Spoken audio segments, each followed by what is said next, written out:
retrouver sur Sénégal 7 TV dans votre programme de la semaine 13 minutes de vérité ñu am mbégte tey toog fii ginnaaw ba ñu jullee ba noppi également di feddaliwaat suñu kóolute ak it suñu mbégte ci li nga xamante ni tout le temps yéen a safoo suñu ay programme di leen déwéniti waat di ñaan rek korité bi ñu yàgg ko teyaat yu bari incha allah rabi ak it li nga xamante ni moom moo di weeru koor bi lépp luñ ci ñaan rek yàlla nangul ñu ko tey nag ñu am mbégte dooree li nga xamante ni moo di semaine bi ak suñu invité di maître Pape Sène avocat également président du comité sénégalais des droits de l'homme membre de la coalition Benno Bokk Yaakaar et du task force républicain maître maa ngi am mbégte jën ak yow ginnaaw bañ ko yàggee bëgg boobu ba tey yàlla dogal na ko maa ngi lay nuyu di la bàyyi nga nuyoo. maa ngi lay nuyu Penda di nuyu bokku internautes yi ñuy suivre yëpp ci Sénégal 7. di wax véritablement mbégte bi ma am pour dellu siwaat ci kër gi wax nga ko c'est vrai que xat-xat yi moom moo tax. le calendrier trop chargé. mais dañuy am toujours cawarte di répondre ci seen invitation parce que en fait dafa bokk ci suñu liggéey également que ñun li ñuy def ñu dénkuñu ko sur le plan national ñu mun ci xamle. mais également li nga xam ne tey ñu ngi koy doxal ci wàllu politique ak ci suñu wàllu liggéey en tant que acteur de la justice également ñu mun koy partager ak sénégalais yi mais ma profito rek ci seen antenne pour di ndokkeelaat sénégalais yi damay wax sax ndokkeel toute la umma islamique en général di ndokkeel suñu mbokku sénégalais yi ci bés bu màgg bi nga xam ne génne nañ ko muy korite gi ay del fitre bi di ñaan yàlla suñu borom koor gi nga xam ne def nañ ko génn nañ ci lépp lu ñu fi ñaan suñu borom nangul ñu ko rawatina jàmm ak salaam koom-koom avancement di profito également di rendre un hommage à la communauté chrétienne parce que Sénégal benn bopp la chrétien ak musulman benn lañ man mii di wax ak yow tey dans ma belle famille il y a une partie chrétienne ba tax na ci feetu Pâques bi dañu ma indil ngalax et vice versa donc je pense que loolu dafa am solo également te dañu am chance la fête de Pâques ak la fête de Korité bokk ci même weer ñu woorandoo également pratiquement ci benn weer donc loolu yëpp jàpp naa ne bu ñaan yooyu dajee Sénégal mën na ci jëriñoo bu baax yàlla na jàmm yàgg ci réew mi suñu borom nangoo ñu suñu ñaan. Alors maître fi ñu dooree moo di avec ce léger réaménagement au sein quand même du gouvernement xam nga ni Abdoulaye Daouda Diallo jël na jamono jëlee utu na bokk Idrissa Seck si njiital conseil économique social et environnemental ki nga xamante ne également moo di Amadou Ba l'actuel premier ministre moom également hérité na ci ministère de l'élevage et du sport déjà ban gis-gis nga am ci les coppite nga xamante ni am na ginnaaw ba Idrissa Seck tekkee nambal tànkam daal di annoncer sa candidature. waaw je pense que loolu ça rentre dans le cadre du fonctionnement normal des institutions parce que xam nga institution moom warul taxaw ak quelle que soit nag la circonstance te wax nga ko le président Idrissa Seck moo nekkoon à la tête du conseil économique social et environnemental sur décision du président de la République am na benn décision bu mu jël mooy lan gannaaw ba mu bëggee jëmmal candidature am pour élection yi ñuy jëm ci la démissionné à la tête de cette institution donc comme président de la République moom la constitution sénégalaise jox sañ-sañ pour que muy nommer aux emplois civils et militaires ci pouvoir yooyu ko constitution jox ku la jël nommé fa à la tête de cette institution le ministre d'État Abdoulaye Daouda Diallo donc muy pouvoir bu président war def ñu di profiter rek di féliciter le nouveau président du CSE Abdoulaye Daouda Diallo di ko ñaanal yàlla na yàlla suñu borom may ko kattan ak man-man ba li ko président dénk ak la mu ca yéene mu mun a atteindre objectif mais également. Est-ce un bon profil selon vous? Ah mais bien sûr c'est un homme d'État. C'est un homme d'État je pense que qui a été ministre de l'économie et des finances qui a été ministre de l'Intérieur qui a été ministre d'État ministre auprès du président de la République en tant que directeur de cabinet je pense que quand même xam nga État. loolu vraiment et puis en plus c'est un économiste si je ne me trompe donc te conseil économique social et environnemental il y a les aspects économiques je pense que le profil de l'homme quand même nous rassure et puis c'est un homme de confiance également du président de la République parce que xam nga aussi il faut ñu xam ne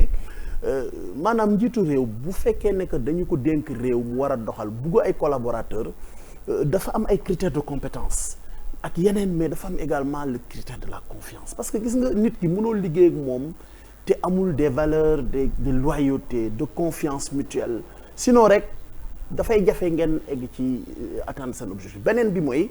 le fait que tey premier ministre jël de façon provisoire on peut dire parce que loolu mooy rôle lu premier ministre mooy le chef du gouvernement kon tey en attendant peut-être que le président de la République xoolaat peut-être l'attelage gouvernemental en attendant aujourd'hui c'est le premier ministre moom mooy assurer un peu le ministère des sports et le ministère donc de l'élevage loolu également yàgg nañ ko gis mais dañuy wax rek ne en tout cas man jàngat bi ma ci am mooy c'est ça en réalité la démocratie président Idrissa à un moment donné il a donné suite à l'appel du président de la République en tant que opposant ñëw liggéey ci wetam intégrer sa coalition dem nañu ba benn moment tey il a senti le besoin la nécessité de faire cavalier seul pour les élections présidentielles mu gis ne que loolu tey àndul ak mandat bi nga xam ne jox nañ ko mu téye ko idem également pour ses ministres mu décider delloo loolu président de la République pour dem ci langue politique bi ce qui n'altère en rien à mon humble avis peut-être relation yi nga xam ne ñoom ñaar am nañ ko parce que jàpp naa ne tey tous les partis politiques que ça soit surtout de l'opposition mais suñu leen créer c'est pas simplement de s'opposer au pouvoir en place mais c'est également de participer à l'œuvre de développement national parce que ils concourent les partis politiques doivent concourir à l'œuvre de développement national donc nga nekk ci biir nga nekk ci biti war nga mën a indi sa contribution bu baax a baax ci li nga xam ne mooy tabax réew mi te loolu jàpp nañ ne le président Idrissa Seck quand même l'a compris justement c'est-à-dire dégg nañ sax président Macky Sall dinañ ci ñëw ci kanam tuuti am ci li nga xamante ni moom mooy sa jàngat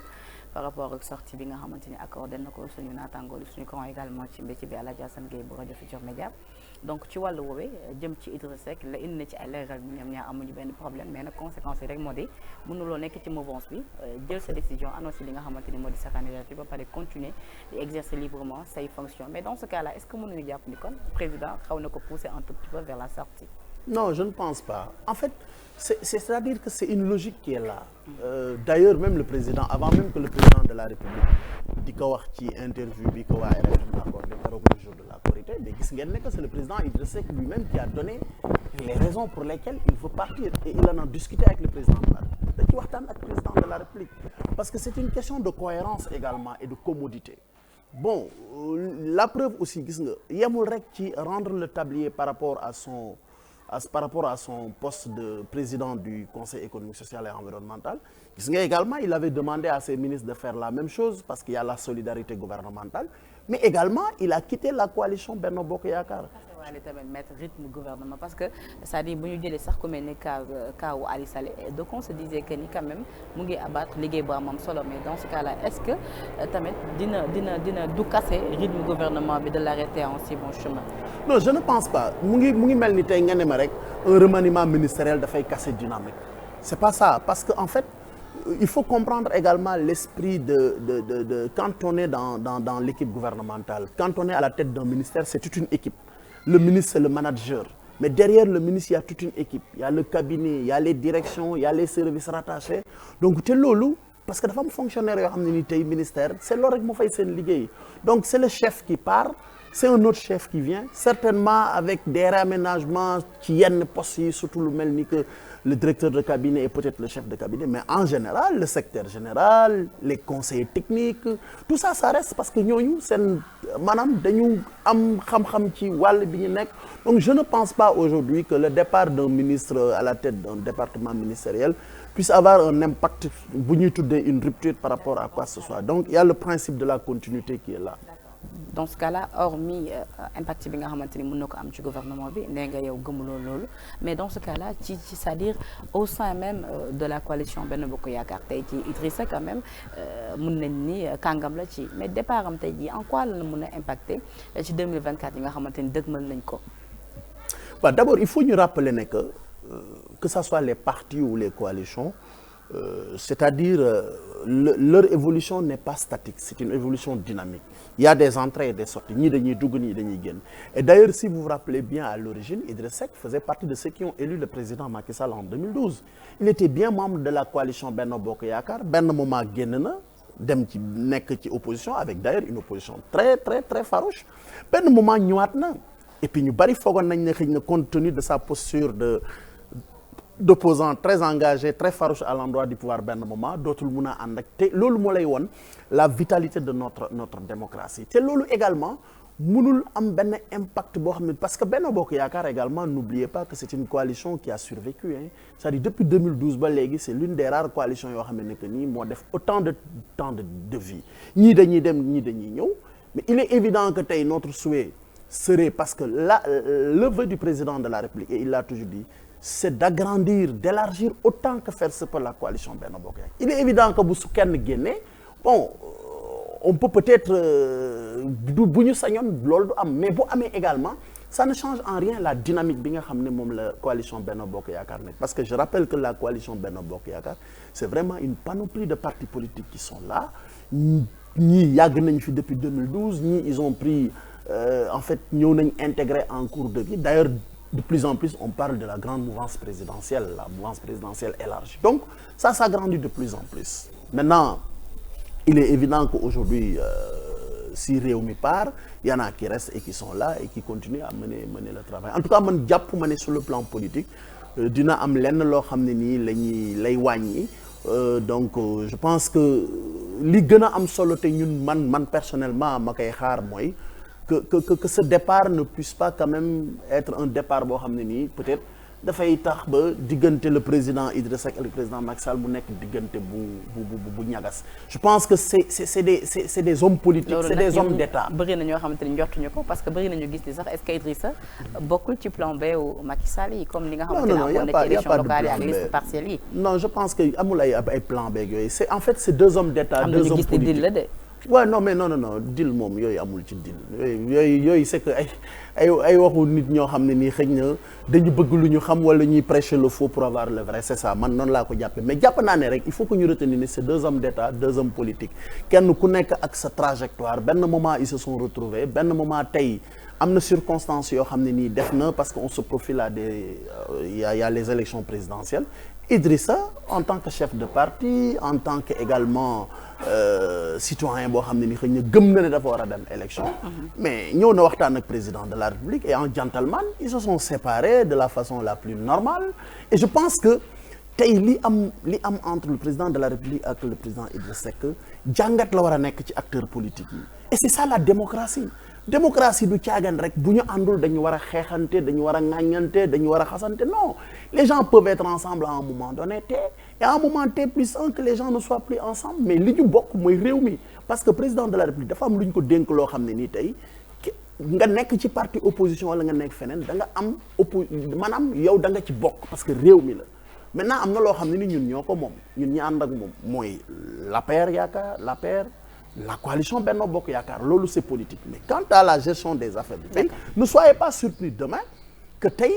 ñu toog Idrissa Seck di defaat ay contributions tey loolu mooy rôle am parce que loolu laa wax ne mooy rôle tout parti politique contribution pour la bonne marche du pays et puis loolu du ko yàqal dara mu doxal li nga xam ne mooy parti mais également ñun de notre côté comme ni président defee tout le temps di lancer un appel au dialogue toog waxtaan ak acteurs politiques parce que loolu moom mooy cëram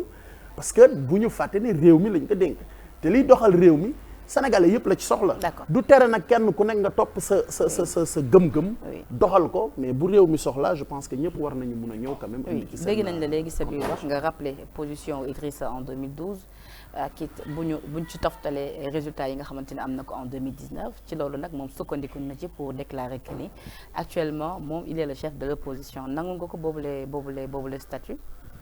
waaw xam nga en réalité la question du chef de l'opposition si vous vous rappelez bien ci référendum 2016 bi la ko président de la République intégré muy une avancée démocratique maintenant est-ce qu'on a des critères aujourd'hui yoo xam ne ni ci la ñu mën a fondé pour wax xam kan mooy chef de l'opposition en tout cas pour une élection nationale boo xam ne ni ça implique des leaders politiques chefs de parti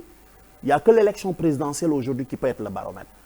vraiment parce que doo jël élection locale comme baromètre parce que c'est une élection vraiment boo xam ne que nii de liste l'élection législative également c'est une élection de liste mënoo ko jël baromètre mais quand même l'élection présidentielle c'est le rendez-vous d'un homme avec son peuple et la dernière élection bi nga xam ne tey il y avait un rendez-vous de 5 hommes avec le peuple sénégalais c'était vraiment en 2019 te loolu résultat yi du man maa ko wax du Idrissa moo ko wax ça ce sont les résultats officiels yi nga xam ne moom la conseil constitutionnel acté mooy le président Macky Sall moo jiitoon en 2019 avec 58%, le président Idrissa Seck était deuxième donc si le président Idrissa Seck effectivement en tant que chef de parti est dans l'opposition mais quand on parle de chef de l'opposition mais la seule référence aujourd'hui pour ñun li ñu mën a référé wu mooy élection présidentielle sinon bu ñu référé woo ci leneen bon mun nañ am problème pour am des critères objectifs man foofu laa ko jàpp. aussi tuuti polémique mooy dafa fekk ci jamono ji nga xamante ni am nañ fi ay Ousmane Sonko ay yu ni mel ñëpp jàppee ko ki nga xamante ni moom mooy le chef de l'opposition donc moom mu ñëw tenir yooyu les propos. waaw mais moom laa la wax le baromètre parce que xam nga tey su ñu nee Ousmane Sonko chef de l'opposition suñu la laajee foo ko teg de façon objective ban critère nga mën a jël parce que chef de l'opposition aussi duñu ko décréter sur la base de la clameur publique duñ ko décréter sur la base de critères subjectifs allant du fait que nee nañ woy il a une popularité non je pense que pays yi ko instauré yëpp dafa am ay critères d'appréciation te benn ci critère d'appréciation tey mën na nekk les résultats officiels des élections surtout l'élection présidentielle mais comme lu mu wax li président Idrissa wax te man je partage effectivement loolu laa mës a gëm même quand il a quitté quand il a rejoint la mouvance présidentielle mais loolu mënul woon sax remettre en cause le fait que de façon en fait sur le plan objectif de façon objective benn référent rek la ñu am tey mooy l'élection présidentielle pour mun a comme le chef de l'opposition nañu bàyyi résultat yi nga xamante ni muy tukkee ci joŋante présidentielle. mais à coup sûr jusqu'à ce que ñuy am yeneen élection parce que dama la wax léegi ne la on ne peut pas prendre comme critère d'appréciation critère objectif les élections locales ni les élections législatives donc lan moo fi nekk tey entre 2019 et 2024 c'est l'élection présidentielle te l'élection présidentielle les résultats parlent d'eux-mêmes nga bëgg ko nga bañ ko c'est le président Macky Sall qui a été élu au premier tour avec 58%. Et le président Idrissa Seck venait deuxième le président Ousmane Sonko venait troisième ainsi de suite loolu mooy li nga xam ne moo objectif maintenant ku bugg a def nag rentrer nag dans des critères d'ordre subjectif donc joxe say opinion loolu chacun est libre mais vraiment bu ñu nekkee ci état rek di war a def c'est comme une salle de classe aussi on ne peut pas aujourd'hui dire que le meilleur élève c'est celui mu nga ki nga xam ne peut-être durant toute la journée il participe le mieux en classe alors que ci composition yi rang yi gis nañ ne il n'est pas le premier à l'issue de la composition du premier semestre mais mooy ki nga xam ne gis nañ ne que il a la plus grosse moyenne et mën na am koo xam ne ni xëy na peut-être briller na ci biir classe bi te ne ko bu ñu naan qui est le premier de la classe on ne peut pas indexer celui dont on dit qu'il a été c'est celui qui a levé la main plusieurs fois dans la journée ou dans l'année ou dans le premier trimestre non dafa am ay critères d'appréciation objective en matière de démocratie surtout quand on parle du chef de l'opposition vraiment mënuñu dem di ko wuti feneen lu dul ci l'existant et l'existant ce sont les derniers résultats des élections présidentielles de 2019 jusqu'à ce que maintenant ñuy gis leneen pour mun a wax daal. D'accord alors maître ci loolu à rappeler que ni vous êtes également avocat donc dama lay interpeller également sur les questions judiciaires parce que gis nañ sortie bi nga xamante ni président accordé na ko suñu naataango manque yu ñu sànq Alaaji Assane Gueye bu rajo Futurs Médias ci loolee dafa dikk ci benn point bi nga xamante ni fa laay dooree man ak yow jàngatu sorteem bi mu ñeel li nga xamante ni moom mooy les détenus politiques ñu dégg ko mu ne moom terme boobu sax bëggul di ko employer parce que jàpp nañ détenu politique amul mais loolu ndax xel mënees na ko nangu bu ñu gisee ni parquet dafay intervenir ci li nga xamante ni moom moo di les décisions au niveau du tribunal te parquet ki nga xamante ni link bi nga xamante ni am na ko ak le ministre de la justice te le ministre de la justice il est nommé par le président de la République. waaw xam nga man je suis tout à fait en phase avec le président de la République suy wax ne il n'y a pas de détenu politique au Sénégal parce que xam nga lu tax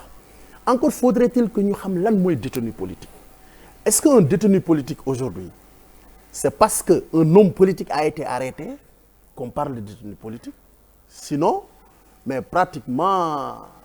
de tout le temps il y a eu des détenus politiques parce que avant d'être homme politique vous êtes citoyen vous êtes simple citoyen d'abord après vous êtes homme politique man je pense que bu ñuy ut ay critères d'appréciation pour mun a définir lan mooy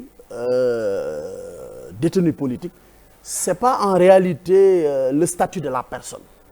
c'est pas le statut de la personne parce que moi je suis homme politique mais je peux être amené à commettre une infraction de droit commun mais suñu ma jëlee tey est-ce que encore loolu mën na signifier que ne détenu politique là mais oui parce que l'opinion dont on parle est-ce que ñoom fi ñu koy waxee du c'est parce que dañoo jox ni exécutif bi dafa am loo xam ci li nga xamante ni mooy décision non c'est pas ça parce que ñoom en fait c'est man dama ne parce que c'est des hommes politiques qui ont été arrêtés ipso facto on dit que c'est des détenus politiques or loolu du raisonnement bu baax bi un homme politique mun na nekk homme politique ba pare ñu arrêté ko pour des infractions de droit commun parce que tout simplement il a transgressé une loi et c'est ce que le président a dit. Opinion bi ñuy wax opinion c'est pas des opinions politiques. Moi quand j'ai lu franchement je souhaite à personne la prison rawatina une personne de ma génération parce que Bassirou, Diomaye et les autres on est de la même génération. On a pratiquement fait les mêmes universités, on a fait les mêmes cursus. Eux, ils ont choisi d'être inspecteurs des impôts, nous avons choisi d'être avocats, ainsi de suite. Donc, je ne souhaite la prison à personne. Mais quand même, si on reste dans le cadre strict de la loi, dans un état de droit, c'est pas acceptable. Vraiment, quand je vois le mot, quand on traite des magistrats de clochards, ça, je vous dis, moi, hier, pas plus tard qu'hier, je discutais avec un confrère béninois qui était là, qui te dit, mais quand je lui ai montré le poste, il a tiqué. Parce que le clochard, si vous allez en Europe, quand vous retrouvez les clochards là, dans les métros et autres, mais c'est-à-dire comment on peut traiter un magistrat de clochard? Ça, c'est un premier point. Donc, selon vous, ce texte méritait quand même une mais ce n'est pas admissible. On ne peut pas traiter son semblable de clochard. Ce n'est pas possible. Oui, mais quelle tolérance? La loi, vous savez, la loi, c'est la loi, elle est dure, mais c'est la loi. Des gens font la prison parce qu'ils ont volé un œuf. Un œuf, c'est la loi parce qu'il est interdit de voler. La soustraction frauduleuse de la chose appartenant à autrui. Donc c'est ça la loi. Mais quelle fille arrêtez pour des opinions purement politiques. Je pense qu'il faut également nous faire une distinction. Quand on parle de la justice, parce que dans le système, justice, oui. Il faut qu'on distingue entre le système qu'on a et les magistrats, le corps des magistrats. Parce que en tant qu'acteur de la justice, de la notre système judiciaire est parfait. Aucun système judiciaire n'est parfait au monde. Ce système judiciaire, dans le temps, c'est un système qui a connu toujours des réformes. Et quand on mène le débat sur le système judiciaire, la nécessité de réformer le système judiciaire pour le rendre beaucoup plus perfectible, mais tout le monde est d'accord. Parce que nous avons des griefs, mais c'est différent.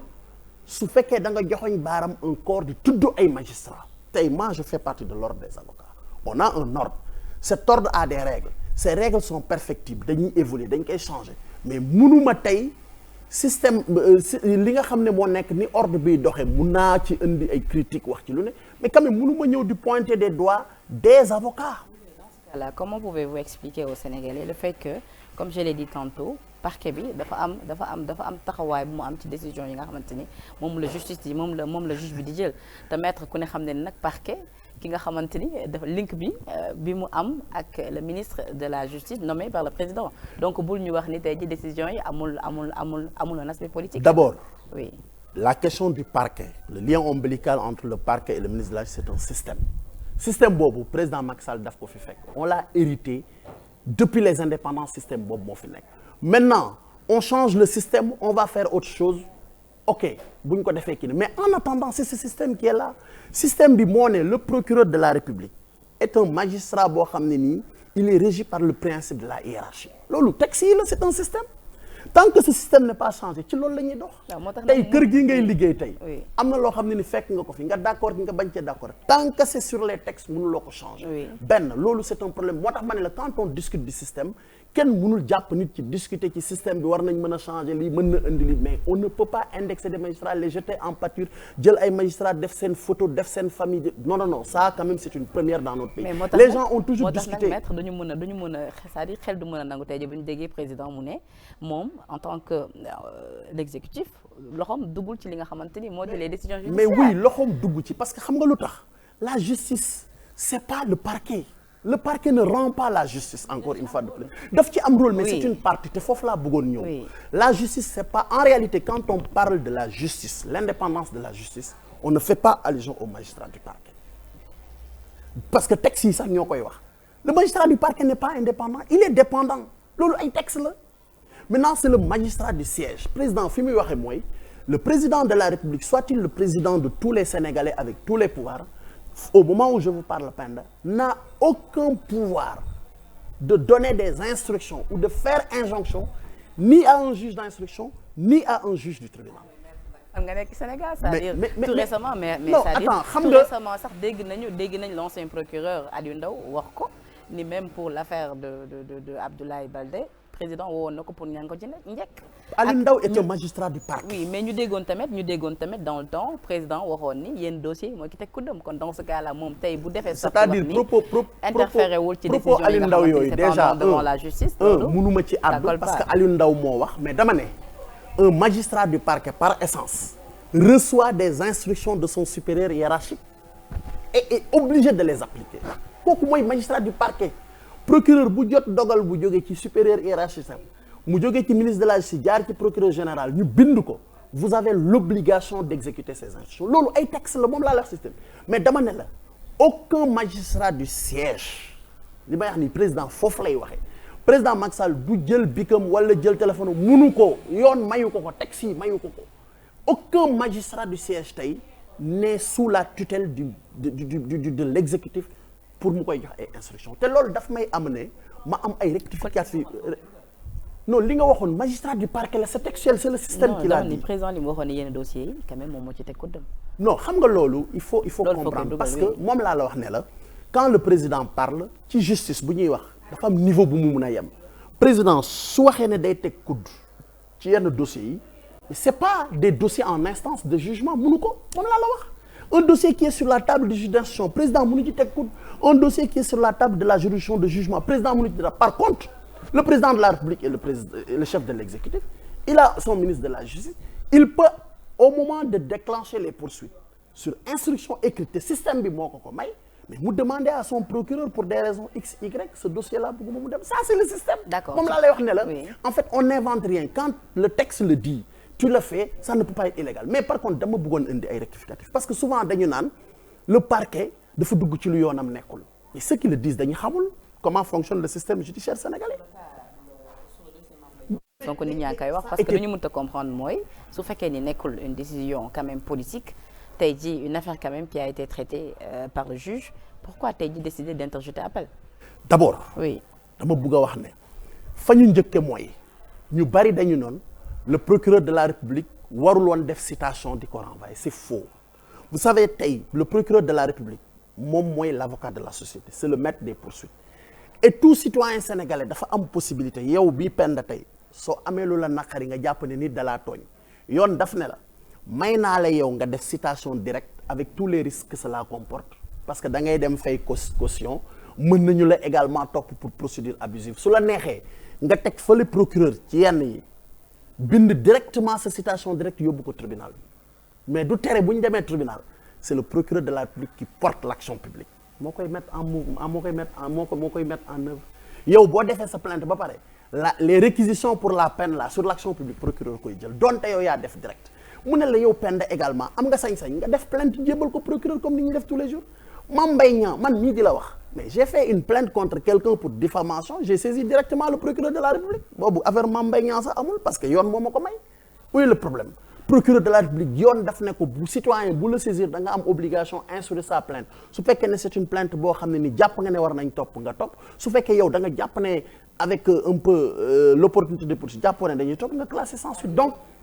maître yaa ko laaj léegi problème bi mooy pourquoi décider d'interjeter appel ci foofu laay ñëw ci dossier bi nga xamante ni mooy foofu laay ñëw dama laa bëggoon leeral ne la d'abord oui. procureur de la République ku ko saisir am na sañ-sañ ubbi Mame Mbaye Niang bu ko neexoon mu def citation direct fii il a choisi de saisir le procureur a déclenché l'action publique maintenant pour l'appel soo jëlee code de procédure pénale ñetti parties ñoo am ci procès pénal te li may wax nii du samay wax ci texte yi la code de procédure le procureur de la République est une partie au procès kooku ku jàng droit première année sax boo koy xam nga partie au procès doo àtte on ne peut pas être jugé partie juge yi toog nii bu ñuy àtte ñetti partie la ñuy jàkkaar lool d'ailleurs gis nga boo xoolee prétoire bi suñu toogee juge du siège yi ñooy toog nii greffier bi mooy nekk na le de l'autre côté tu as le parquet et tu as les parties devant donc procureur de la République c'est une partie au procès c'est l'avocat de la société jàppal boobu beneen bi il y a le plaignant ñu koy wax partie civile kooku ay maanaam ndàmpaayam parce que infraction boo gis dafay créer préjudice te nit ki bu fekkee yow dañu la tooñ moo am préjudice am nga sañ-sañ dem réparer kooku la ñuy wax partie civile beneen bi mooy la défense te ñu koy wax prévenu wala accusé selon donc fi muy comparaître kooku également partie au procès la léegi code de procédure pénale ne muy procureur muy partie civile muy prévenu bu ñu tribunal dégloo ñëpp ba ñu def procès ba dogal kenn ku ne am nga sañ-sañ def appel loolu texte yi moo ko wax code de procédure pénale donc may wax foofu ne procureur de la République lu tax mu def appel te du ci kaaw Mame Mbaye Niang lañ ko commencé man ça fait 19 ans que je porte la robe mais à chaque fois le procureur de la République dafay def appel ci kaaw yi xam nga lu tax procureur de la République dafa am lu mu laaj ci procès bi parce que appel bi ça dépend de say demande originelle est-ce que satisfaire nañ ko procureur daf ne 2 ans dont 1 an ferme peine bi mais avant peine bi procureur daf doon topp pour injure topp pour diffamation topp pour faux et usage de faux tribunal ne ko yow procureur sa demande boobu dàq naa ñaar yi faux usage de faux amul injure amul diffamation jàpp naa ne am na mais même bu ma jàppee ne am na sa demande bi relativement à la peine du ma la jox 2 ans dont 1 an ferme man j'estime que 2 mois d'emprisonnement avec sursis lay def donc yow bu fekkee da ngaa laaj loolu amuloo ko mais appel loolu mooy sensu appel bi tey. ñaari weer action ñaari weer yi ñu ko daan ndaw na wala loolu yàgg ngeen ko gis tribunal. non moi je me garde de commenter la décision du tribunal. D'accord. Parce que je suis un acteur de la justice mais dama ne loolu cour d'appel comme il y a une procédure d'appel qui est en cours te parties dañuy delluwaat devant le tribunal du ma ci interférer. mais selon les textes tey jii un procès pour diffamation ban peine lañu mën a daan. ki nga non moom naa la wax du ma ci dugg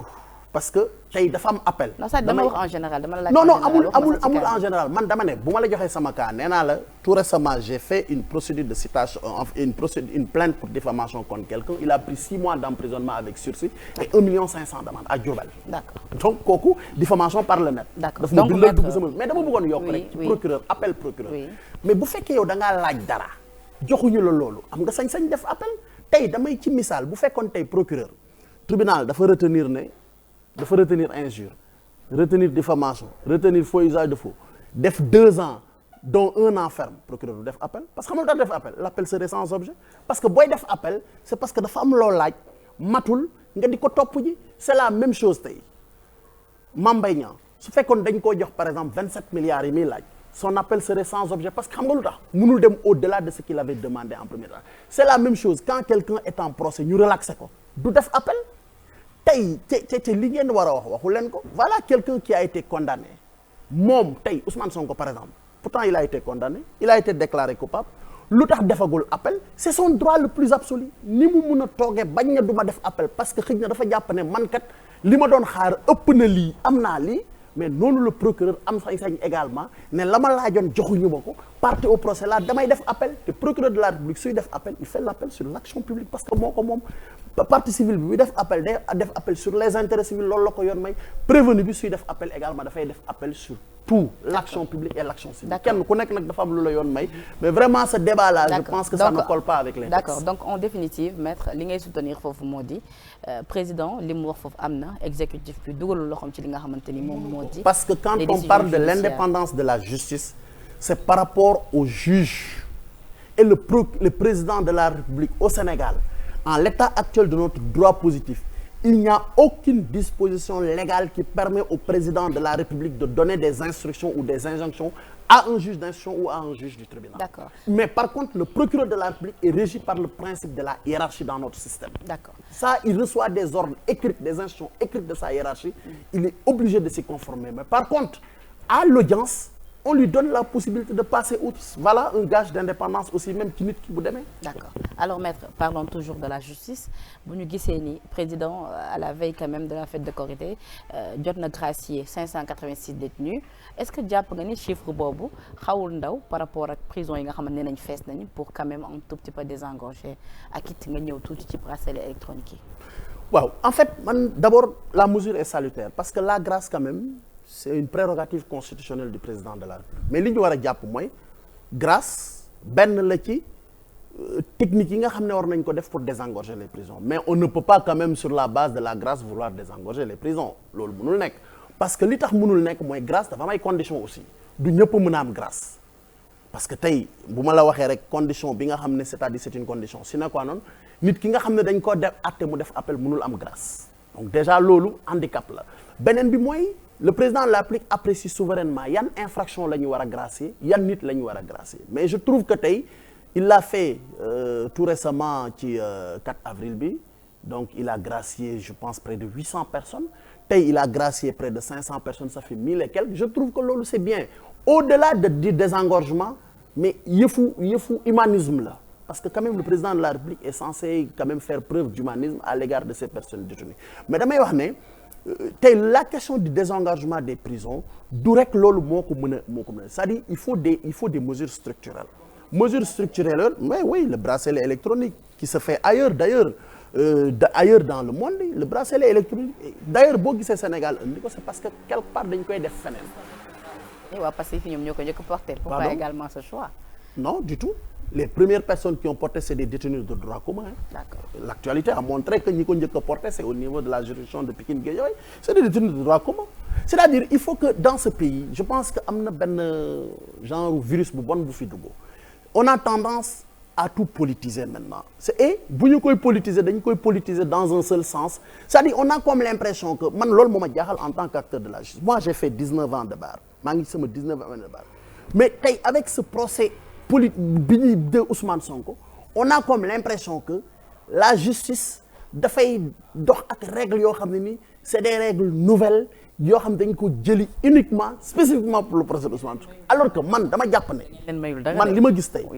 la justice a toujours fonctionné comme ça avant même qu'on ne connaisse Ousmane Sonko parce que man Ousmane Sonko yàgguma ko xam moi j'ai été avocat en 2004 xaw ma woon Ousmane Sonko j'ai pratiqué la profession d'avocat bi nga ko mais lii ma gis tey ci procès diffamation bi li ma gisoon également ñu koy doxal ci procès bi sur l'instruction judiciaire par rapport à dédié kii viol bi mais noonu la justice mos di doxee. mais ci yan critères la ñuy takkale nit bracelet électronique. bon critères yi ñu koy takkale mooy d'abord bi ci gën a am importance te man en tant que défenseur des droits humains ak sama naataango yi ñu gën ko sopp mooy le consentement de la personne xam nga tey ku dee ca marché ba yaa tàgg sa bopp d'abord munoo dem juge bi du la imposer bracelet électronique procureur du la imposer bracelet électronique c'est interdit par les textes c'est avec ton consentement c'est à prendre ou à laisser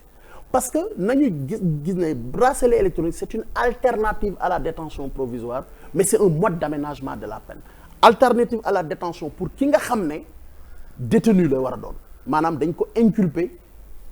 pour war ko àtte wala pour war a def instruction en attendant mu waroon jël mandat de dépôt alternative bi nekk mu takk bracelet bi pour libre xam nga loolu day désengorger beneen bi mode d'aménagement ki ñu jàpp ba pare àtte ko mu tëdd kaso ñu bëgg mu jëlaat place am dans la société mën nañ ko jox une chance d'une libération avec assignation avec port du bracelet électronique pour mun di am ci moom gën mais loolu bu ñu koy def du ñu la ko imposer si tu es d'accord dañ la koy defal soo d'accordul nag là le procureur ou le juge d'instruction ou le tribunal souverainement jël décision bi nga xam ne yeneen textes yi may nañ ko mais soo gisee tey actualité bi ni ñuy waxee on a comme l'impression que ñi ñu ko takkal yëpp dañ leen ko imposer or ku ñu ko takkal rek sa consentement la par contre nag suñ la ko takkalee ba pare ci sutura nga génn dem wok sa pantalon jël sa appareil photo ko génne ko yaa weer sa bopp sutura bi am na. ah mais nag maître nag bracelet yi dafa rey de. ma ne est-ce que bracelet yooyu nit mën na ko nëbb ci pantalon. ma ne ñi ñu gis ñëpp ñu takkal leen ko ba ñu koy wane dañuy gis ñu yëkkati seen pantalon photo ko xam nga loolu kenn mënu ci dara mais. non mais takkal nañ ko El Malick mu toog ci plateau télé. non sans pour autant yëkkati pantalon ñëpp ñi ngi jàkkaarloo ak bracelet bi. Penda. oui. gis nga nit loo xool ci moom gis ko. waaye loo bëgg nit ñi gis ñu gis ko loo bëgg nit ñi xam ñu xam ko ci yow dama la wax léegi ne la ku dee ca ma sutura ku nekk yaa koy tas bopp te li gën a am solo mooy ki ngay tudd noonu moo taxaw nangu ko kenn imposé wu ko xam nga ñu ne la te bu ñu la koy wax aussi dañ lay wax que kenn mënu la ko imposer yaay choisir mais nag soo ko nanguwul am na beneen alternative moom moo ko nangu donc moi je crois que le consentement est extrêmement important ci li nga xamee ne que te loolu lañu war a retenir ñu jàpp ne on n'impose pas le port du bracelet électronique ni à un détenu ni à une personne condamnée dans ce pays-là. Maître, autre point bi nga xamante ni ñeel na ba tey sorti bu Macky Sall ñëw na ci li nga xamante ni moo di dialogue bi xaw na sax tooñ ñi nga xamante ni ñoo di opposition bi ni ku gedd sa yaay aye mais ndax jàpp nga ni ci moment bi opposition bi yàgg woote li nga xamante ni moo di li leen métti yàgg ko décrier à travers des manifestations à travers également des sorties président mel ni ku leen déggul ndax jàpp nga ni dans ce cas là président mën na espérer wooteem ab dialogue nit ñi wuy si ko d'autant plus que ni ku jeexal lan ngay doyee woote li nga xamante ni moo di dialogue. waaw xam nga loolu mooy erreur bi dans ce pays si les gens raisonnent en termes de kii jeexal na président wax na ko le président de la République a été élu pour un mandat de 5 ans te fii ba le 2 avril 2024 on est au mois d'avril ça fait 1 an le président restera le président de tous les Sénégalais mais est-ce que Sénégal tey dañuy toog li ñu war a waxtaane duñ ko waxtaane parce que dañuy jàpp ne président jeexal na réew du doxee noonu te loolu le président bëgg a wax c'est-à-dire que man je crois que aussi il faut que nos acteurs politiques soient quand même conséquents avec eux-mêmes mais nit kiy dund deewagul mënoo ko ñëw bëgg a donn deewagul nga ne ko non yow dootoo dund parce que damaa jàpp ne da ngay dee suba attends mais il faut le laisser vivre il faut qu'on laisse le président de la République gouverner tranquillement dialogue bi ngay wax moi je pense que tey acteurs politiques yëpp ñoo am intérêt pour def le dialogue et man su ma amee tey conseil bu may jox les acteurs politiques y compris de l'opposition mooy nañu dem wuyu ku la woo wax la wala mu jox la président de la République la nee na ubbeeku na pour dialogue te dina xool nan la koy defee. dialogue bi lañu gisul ci guddi ñu toll nii. mais pertinence su dialogue bi am na parce que président am na lu mu leen ci junj déjà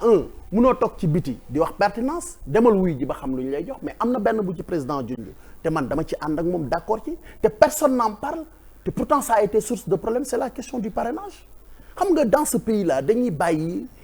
maanaam dañu war a toog am lu ñu waxtaanee du ñu ko waxtaanee bàyyi ba egg ci bunt bi ku nekk di yëkkati gémmiñam da au sortir des élections passées des élections présidentielles mais beaucoup de gens ont crié parrainage bi dañu éliminer nit ñi parce que dañu def calcul les gens ont saisi la CEDEAO ba CEDEAO waxul ne sax nañu fi dindi parrainage mais ne système bi nañ ko xoolaat mais quoi de plus normal que les acteurs politiques parce que du am sens tey su fekkee ne dañuy ŋàññi parrainage président rek tëju ne moom day def réforme te kenn ku nekk dalay woo taataan sa xalaat nit ñi indi seen i contribution ñu xam ne dañu nar a bàyyi tey ñu ngi on est sur autre chose ay waxu procès yoo xam ne nii c'est des procès à titre privé nga nekk ci topp ci nit ñi wax ay éligibilité egguñ ci alors que li nga xam ne ci la peut-être faale woon na leen ci li nga xamante ni moo di seen métit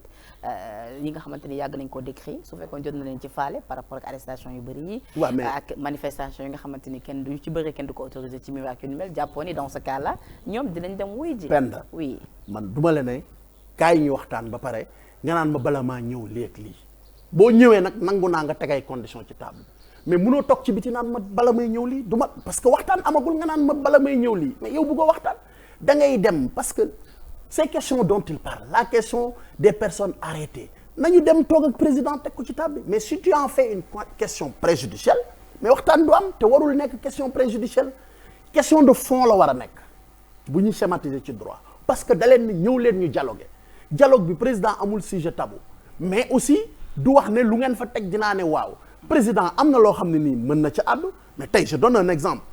les dossiers en cours d'instruction les dossiers qui sont sur la table de la juridiction de jugement mais président de la République lu mu bëgg a dialoguer aussi il n'a pas les moyens juridiques pour wax leen ne leen dinaa ci def mënu ko d'accord alors mais sur la question du parrainage mais les gens peuvent discuter pour essayer de voir aujourd'hui comment on va le parrainage on l'a esquivé lors des législatives parce que defuñu ko déggatoo kenn wax ci local yi génn nañ ko dégguñu ci donc c'est vrai législative yi def nañ ko mais c'était moins grave mais local yi dañ ko génne defuñu ko on va vers des présidentielles ñoom ñëpp tey kenn waxul ci parrainage yi dañuy bàyyi ba ñu nekk ci la veille ba nga xam ne que nii tey on ne peut plus parce que c'est un texte qui est là texte bi bu ñu ko abrogé wul modifié wuñ ko dangay bàyyi ba ñëw ba ñu ne léegi dañoo war a déposer parrainage nga naan du ma wuti parrainage kenn du fi parrainage dimanche di non c'est maintenant qu'on en discute et le dialogue peut être une opportunité avec le président de la République pour discuter de cette question fondamentale moo tax man gëmuma li ngay wax ne ak li nit ñi wax naan dialogue bi gisuñu njëriñam am na njëriñam et au-delà même des aspects politiques peut-être que les gens peuvent parler d'autres choses qui intéressent le Sénégal. D'accord. Alors maître, sur la troisième candidature pourquoi est-ce que selon vous le président quand même maintient toujours ce flou du ma ci wax jotagul bés bu jotee dinaa ci wax comme keroog ci sortie bi ñëpp ngi doon xaar mu wax ci mais comme d'habitude neen du ci wax ak également nga toftal ko ci juridiquement parlant fan la président sukkandiku pour wax ni la question ne se pose pas. waaw première question bi moom mënuma ci répondre wax dëgg yàlla parce que nag nettali gentu nit moom bokk na ci peut-être dëgër fit li tax tey président taxaw ci nii wii nii non wax dëgg yàlla mënu xaw ma ko xëy na loolu président moo ci mën a répondre beneen bi sur le plan juridique effectivement le président a raison de dire que le débat n'est pas juridique il est politique parce que lu tax mu ne le débat n'est pas juridique et je pense que beaucoup de professeurs l'ont dit et même des hommes politiques l'ont dit. Quand le professeur Joanque en parle, le professeur Babacar Gaye en avait parlé, etc. Quand Barthélémy Diaz disait que ku fiy wàcc du ma wàcc parce que le président de la République en l'état actuel de la Constitution mën na def beneen mandat quand le président Ousmane Sonko le disait également expressément mais waxuñu ko woon rek parce que dañ koy wax tamit Idrissa Seck bu ne un constitutionnaliste nee na ko président mënta. waaw non man dama nekk ci siège ñi soutenir la thèse parce que yow da nga ma laaj te man je soutiens la thèse waxuma ñi parce que deux camps la. mais ñi nga xamante ni soutenir ruñ ko également fan lañ ko teg. mais ñooñu ñoo ko xam. ci wàllu yoon la non ñooñu ñoo ko xam man li ma xam mooy li ma gëm. ci wàllu xam-xamu droit ma wax ko mais ki nga xam ne dafa wax le contraire du ma ko ŋàññ dama koy bàyyeeg opinion mais man dama lay jox ay exemple ñoo xam ne nii dañoo taxaw wax ne lii nga may laajte man ma am même posture bi que effectivement la question sur le plan juridique a été réglée dama ne avant président di ko wax Ousmane Sonko wax na ko Barthélémy Diaz wax na ko ay professeur de droit wax nañ ko. dans ce cas là maître yéen ñi nga xamante ni seen xam-xam màcc na ci wàllu yoon quelquefois yéen a induire en erreur askan bi parce que su ñuy waxee nii mënut a am. c'est ça le droit aussi ñii ñëw ni non mun na. c'est ça le charme du droit alors que yéen a war a leeral li nga xamante ni non c'est ça le charme du droit la preuve boo demee ci prétoire bi quand l'avocat de la partie civile prend la parole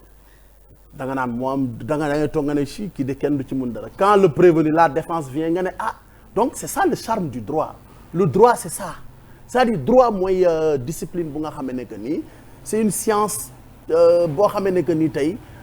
c'est avec des postures différentes raisonnement la mais texte yi kay benn la war a doon buñ ne nul ne peut faire plus de 2 mandats consécutifs waa texte yi normalement ci la lettre bu fekkee dañoo nekk ci lettre beeg yooyu texte yi benn looloo tax d'ailleurs su fekkee dañu am confrontation conflit dafa am benn arbitre parce que da ngay am sa position en tant que juriste en tant que citoyen en tant que politique ne lii laa gëm comme ni mu demee tey ci mandat bi ñii ne gëm nañ ne président mën na am ay borom xam-xam wax ko mën na am beneen mandat 5 ans muy ñaar ay politique wax ko ay citoyen wax ko mais nul ne peut faire plus de 2 mandats nul ne peut faire plus de 2 mandats. oui foofu laay ñëw après mais dama ne def na ñaari mandat ba noppi. oui mais quand même d'abord foofu bu ñu ñëwee sur le plan purement technique. D'abord il faut interroger l'article 27 de la Constitution l'article 27 de la Constitution ñaari alinéa la am alinéa mooy da ngay dóor bu njëkk bi teg ci beneen daf ne le mandat du président de la République est de 5 ans le président de la République est élu pour un mandat de 5 ans pour reprendre textuellement mu wàccaat ci suuf continué wul de dafa wàcc ci suuf beneen alinéa mu ne nul ne peut exercer plus de 2 mandats consécutifs léegi man en tant que juriste d'abord sur la lettre c'est clair que tey dama ne lan moo tax législateur bi le constituant sénégalais créé wul un article 27 wax ne le président de la République est élu pour un mandat de 5 ans point dem créer un article 28 ne nul ne peut exercer plus de 2 mandats consécutifs man ma jàpp ne su fekkee législateur constituant bi dafa boole alinéa 1 biy wax ci durée mandat bi ak alinéa 2 biy wax ci nombre de mandats c'est parce que sur le plan juridique il y a un lien étroit entre la durée du mandat et le nombre de mandats. D'accord maître donc boobu bëggoon naa ñu gën a sore fa waaye waxtu bi xoj nañu te dama bëggoon mais nga may ma eggale foofu oui bu weesoo le texte en tant que tel dans sa lettre et dans son esprit mais qu'est-ce qu'on va faire de la décision du Conseil constitutionnel de 2016 Conseil constitutionnel question boobu dañ ko tegal question bi ñuy wax ni et d'ailleurs ñu bari bi Conseil constitutionnel rendre décision boobu même yenn homme politique yi jàngul droit ci loolu lañ sukkandiku xam ne affaire yi kat nii la parce que Conseil constitutionnel daf ne bi président bëggee wàññi mandat dana ko yow mandat bi moo ko mandat boobu ngay xam ne mooy mandat 7 ans du mandat boo xam ne nii tey loi de 2016 bi ñu def référendum di la indil mandat de juróomi at mën na ci dugg autrement dit mais daf koy wax ne ko principe de la non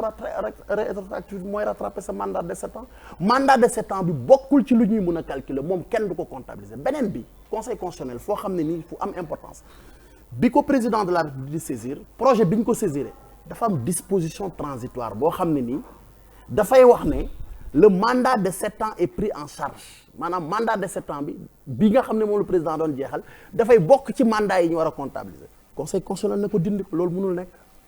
xam nga bu yooyu yëpp dajee ki war a àtte ëllëg wax loolu déjà ci ku bëggoon a wàññi sa mandat de 7 à 5 ans wax loolu ne le mandat en cours de 7 ans est hors de portée de la loi nouvelle ba pare nga defoon une disposition transitoire qui va prendre en charge la question du mandat de 7 ans mu ne la déedéet cette disposition transitoire je l'enlève mais kooku dellu na ci lettre article 27 dellu na ci esprit article 27 moo tax article 27 dafa leer conseil constitutionnel dëggal ko débat boobu mën nañ ci taxaw ba suba waaye nag waxtu bi ma xaw a xoj tuuti te bëgg naa am sa gis-gis ci ñaari poñ ba laataa may delloo li nga xamante ni moom moo di antenne bi par rapport ak ñaari question d'actualité bi ci jiitu nag mooy l'affaire Sitor Ndour maître le viol est criminalisé au Sénégal comment ça se fait que nit ñu jàpp nit après finalement relaxé ko ak yu ni mel mais loolu mooy justice parce que xam nga bu ñuy ci sur le plan technique li tax ñu naan nit ki suñu la jàppee arrêté présomption d'innocence loolu mooy présomption d'innocence tuuma la kenn waxul ne yaa def jusqu'à ce que un tribunal wax ne yow la wala du yow et ça ne c'est pas la première fois avec l'affaire Sitor Ndour des gens moi j'ai plaidé du temps des cours d'assises mais bu ñu ko bàyyee teg ko ci li nga xamante ni moo di wàllu preuve yi ndax lu ni mel xel mënees na ko nangu bu ñu ku ñuy relaxé ci preuve la ñu lay relaxé défaut de preuve c'est-à-dire képp ku ñuy tuumaal dañu lay tuumaal tuuma boobu bu ñu demee ba amul preuve dañu lay relaxé wala ñu acquitté la dama ne cour d'assises des gens yoo xam ne nii ay affaires criminelles lañu leen doon topp rey nit bi ñu tëdd 5 ans de détention ba ñu demee dañu leen àtte y avait défaut de preuve dañu leen a acquitté kooku yàgg na c'est-à-dire lenn moo fi am ñu lay topp ñu dem ba ca càppaandaw ga am ay preuve ñu condamné la ñu lay topp dem ba ca càppaandaw ga amuñu ay preuve ñu acquitté la wala ñu relaxé la. mais certificat médical bi victime bi présenté woon xanaa loolu du preuve.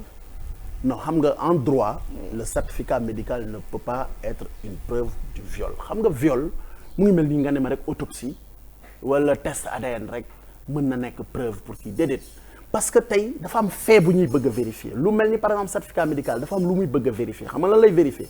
est-ce qu'il y a conjonction sexuelle mais boo nee am na conjonction sexuelle ça reste maintenant l'imputabilité parce que nit mën nañu gis ne kat certificat médical wane na xale bii kat egg nañ ci kaw mais fait yi ni ñu ko analyser ak preuve yi ñu indi wanewul ne kat kii ñu koy jiiñ moom la parce que mën na nekk tey nit mën nañ ko sàkku ba mu wóor ne sàkku nañ ko mais mu dem joxoñ koo xam ne ni du moom loolu dafay am erreur sur la personne dafay am te loolu moo tax juge bi au-delà de la matérialité des faits bi muy wuti su dee autopsie ngay def ñu gis ne kat kii bal moo ko rey dañuy wëri ki dóor bal bi ban bal la bu dee ni test ADN yi benn la dañuy xool nag ndax est-ce que amoon na consentement mais xam nañ ne yéen ñaar seen ADN benn la mais est-ce que nag léegi lañuy du ñu ne yow la de dañ naan est-ce que ba nga koy def borom da nga ko forcer wala nangu na parce que bu fekkee même ADN yi benn la loolu waraloon ci dossier Sonko Adji Sarr oui même bu fekkee ADN yi benn la te ñu démontrer que yow yaa nangoon viol amul bu fekkee ne que autopsie bi également dafa révélé que na balu kii la te ñu ne ki ñu ko doon jiiñ kat moom yorul woon bal bu mel noonu du doon yow imputabilité du am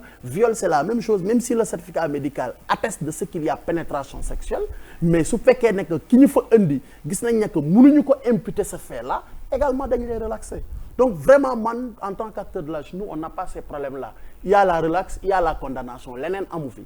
keneen mënu fee indi leen te de tout le temps la justice wàllu politique amu bon moi je su ci wàllu politique amoon du tëdd et puis pourquoi les gens posent cette question qui peut le plus mais su fekkee nit la ñuy jiiñ viol mais attends nee na moom doole bi nga xamante ne Sonko am na ko su ko amoon sax du wuy ji mais loolu moom moo ko mais dama ne ñun suñu jàngat ah su fekkee ne que tey nit la ñuy topp pour crime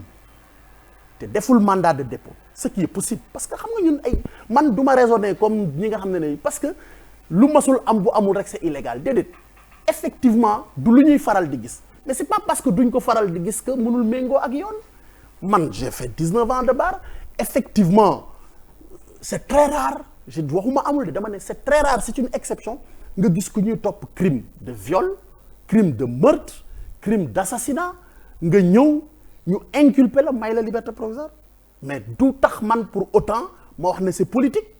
du tax pour autant ma wax ne lii la et de la même façon aussi tey c'est pas parce que c'est un Sitor Ndour il a été relaxé te relax moo gën a fort loolu parce que c'est une décision du tribunal collégial que man may xalaat ne politique la de la même façon damay nangu ne juge bi placé tey Ousmane Sonko sous contrôle judiciaire dans l'affaire Adji Sarr defu ko en violation de la loi parce que acteur de la justice la xam naa ko mais de la même façon aussi le tribunal damay jàpp ba beneen tribunal di wax leen que décision bi mu rendre loolu mooy seen intime conviction sans entrer dans des histoires de commenter la décision parce qu'il y a quand même le double degré de maître affaire toppukaay loolu tamit ci wàllu justice la gis nga groupe bi nga xamante ni Facebook amoon na fa ak ñi nga xamante ni arrêté nañ ci notamment notre consoeur Thioro Mandela bu Walf TV ñoom ban peine la ñuy encourir selon li nga xamante ni moom lañ leen di toppee. bon pour le moment par rapport ak chef d'inculpation yi ñu leen di topp effectivement c'est des infractions quand même extrêmement graves hein, parce que c'est des infractions yoo xam ne que ni je pense diffamation mu ngi ci si je ne me trompe. Bon, c'est des infractions également liées à des questions de mœurs, je sais pas si je ne me trompe. Donc c'est vrai qu'à ce stade-là munoo wax ne peine bi la ñuy am mais inculpation yi diis na quand même inculpation yi diis na parce que il faut ngeen comprendre ne nit mun nañ ko inculper infraction A et que bi ñu demee ba ca cappaandaw ga ñu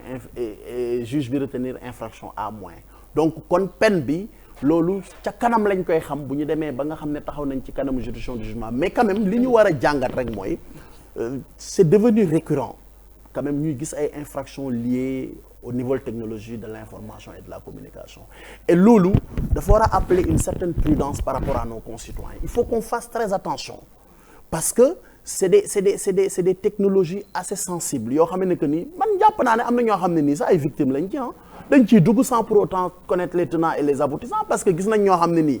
et c'est une infraction le simple fait de partager des vidéos de quelqu'un moom dafa jot rek day partager mais peut-être ba muy partager su xamoon ne moom mu ngi def une infraction parce que mu ngi joxe ay données personnelles nit ki ou bien mu ngi kii ay mœurs nit ki mais du ko def xëj na am na ñoo xam ne ni xëj na xam nañ ko ils sont de mauvaise foi parce que dañu bëgg a faire mal donc je crois que l'un dans l'autre il faut qu'on fasse très attention te ñu xam ne il y a une législation très bien assise aujourd'hui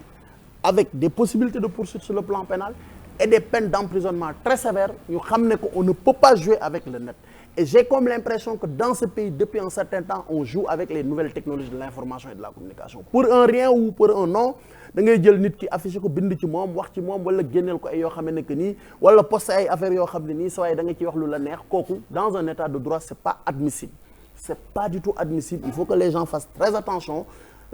moi j'ai un peu peur aujourd'hui avec le net parce que franchement ça devient quand même incontrôlable pour le moment et je pense que ceux qui disent que il faut réguler ce secteur-là moi je suis pour la régulation waxuma interdiction je suis pour la régulation du secteur la régulation da lay protéger yow Penda protéger ma mais dafay protéger sax ñi nga xam ne xëy na ils sont tentés de commettre des infractions. Alors mais ça a été un plaisir. Le plaisir est partagé ak yow plateau bi le mot de la fin. Bon di leen sant di leen gërëm. Je pense que wax yombul donc surtout quand on parle de l'actualité surtout Sénégal tey fi ñu toll nga xam ne xëj na boo waxee rek ñu am fu ñu la dëkkal mais bon moi j'ai pas ces problèmes là xam nga man dama di ko xam ne ni je marche à visage découvert man mes choix dama koy assumer moo tax su may wax damay wax ak beaucoup de responsabilité damay éviter nag tooñ damay éviter wax lu bon wax lu ñaaw vraiment bugguma ko mais li ma gëm moom doomu aadama munul jàkkaarloog man bon sa buuru séeréer mooy wax loolu war nga koo xam jàkkaarloog man ma jàkkaarloog moom parce que da nga may xoqatal parce que da nga bëgg ma wax la lu la neex parce que ceci parce que cela ba tax du ma ko wax moo tax à chaque fois bu ñu nekkee ci plateau tout le temps dañuy wax ne daal koo xam ne nii xëj na am na ay propos yu tenir nga jàpp ne offensé na la c'était pas notre intention de départ dañu jóg pour ci li ñu xam nekk ci muy xam-xam bu néew bu ñu yàlla jox ci wàllu yoon wàllu droit de l'homme wàllu politique ñu koy bokk ak sénégalais yi et puis bon di leen remercier également yéen Sénégal 7 ci liggéey bi nga xam ne vraiment yéen a ngi koy def ci espace médiatique bi. Merci. Vraiment di leen encourager bu baax et puis di leen ñaanal yàlla gën leen jàppale ngeen jëm ca kaw. Voilà. Merci bu baax a baax ci wuy si bi à rappeler que vous êtes le président du comité sénégalais des droits de l'homme également membre de la coalition Benno Bokk Yaakaar task force ak yu ni mel également bëri casquette lool macha allah tey ñu lay remercier avocat laa ko voilà avocat laa ko donc tey nag ci casquette yooyu yëpp lañ la dalalee fii nga leeral sénégalais également ci wàllu web également j'espère que ni ci servir nga leen bu baax a baax ci li nga xamante ni moo di sa analyse di la remercier bu baax a baax ci wuy si bi également di remercier la régie ci liggéey bu am solo bi tuuti ak it Massamba la rédaction de Sénégal 7 également di leen jox dig daje ak incha allah ci beneen plateau 13 minutes de vérité d'ici là portez-vous bien jërë ngeen jëf